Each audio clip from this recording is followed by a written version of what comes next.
আমেরিকাতে আসার পরে ফুচকার স্বাদ তো প্রায় ভুলতেই বসেছি, তাই আজকে বাড়িতেই ফুচকা বানিয়ে দিলাম। তার সাথে 3 রকম টক জলও বানিয়েছি। আর ফুচকা হলে আমার আর কিছুই লাগে না। হ্যালো সবাইকে, সবাই কেমন আছো? আশা করি সবাই ভালো আছো। আর প্রবাসী জীবনে সবাইকে স্বাগত। আজকে ফুচকা বানাবো, তাই তেঁতুলটাকে কিছুক্ষণ জলের ভিতরে ভিজিয়ে রাখবো। ইন্ডিয়ান দোকান থেকে এই তেঁতুলটা আমি কিনে নিয়ে এসেছি, ফুচকাটা ওখান থেকে কিনে নিয়ে আসা। তেঁতুলটা জলের ভিতরে ভিজিয়ে রাখলে গোলাতে সুবিধা হবে। এরপর বাড়িতে নিয়ে নিব 1 চামচ জিরার গুঁড়া, 1 চামচ ধনিয়ার গুঁড়া আর 1 চামচ শুকনো ঝাল গুঁড়া। তারপর এইগুলোকে হালকা করে একটু টেলে নিব। আমার কাছে যেহেতু শিলপাটা নেই, অল্প মশলা ব্লেন্ডারে গুঁড়োও হতে চায় না, তাই আমি গুঁড়ো মশলাটাকে হালকা করে টেলে নিয়েছি। দুটো ডিম কুচি করে নিয়েছি।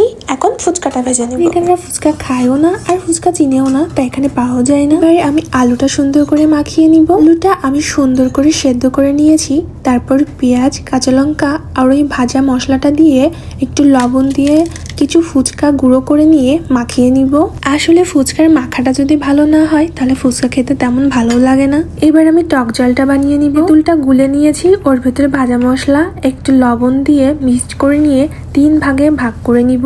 আজকে আমি 3 স্বাদের টক তৈরি করব। টকের ভিন্নতার কারণে কিন্তু ফুচকারও ভিন্ন স্বাদ আসে। একটা টকের ভেতরে দিয়েছি কিছুটা পরিমাণে চিনি, আর এক বাটিতে দিয়েছি লেবু আর ধনিয়া পাতা কুচি। সামান্য জল মিশিয়ে রেডি করে নিলাম। আর ফুচকা বানানোর সব উপকরণ রেডি হয়ে গিয়েছে। এখন একে একে সব ফুচকাগুলো বানিয়ে নিব। এইভাবে বাড়িতে আপনারাও ফুচকা বানিয়ে খাবেন, আশা করি আপনাদেরও ভালো লাগবে। সেদিনের এই ফুচকাগুলো খেতে আসলেই ভালো লেগেছিল। আসলে বিদেশি খাবার খেতে খেতে দেশি খাবার পেলে অনেক ভালো লাগে। তো আজকের ভিডিওটা এই পর্যন্তই ছিল। সবাই ভালো থাকবেন, আবার দেখা হবে।